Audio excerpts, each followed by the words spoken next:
Hello mga kapatid kay Kristo.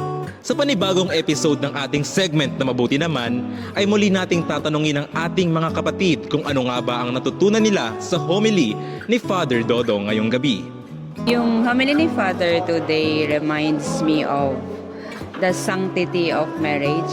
Reminds me that I am a wife more than a career woman, and that this has to be reflected in my family first bago sa ibang tao. As what Father said po, marriage is sacred. So, as what God has put together, no man can separate it.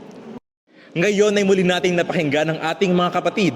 You may also comment down below your thoughts and reflections on the homily of Father Armando. See you next week mga kapatid. Bye!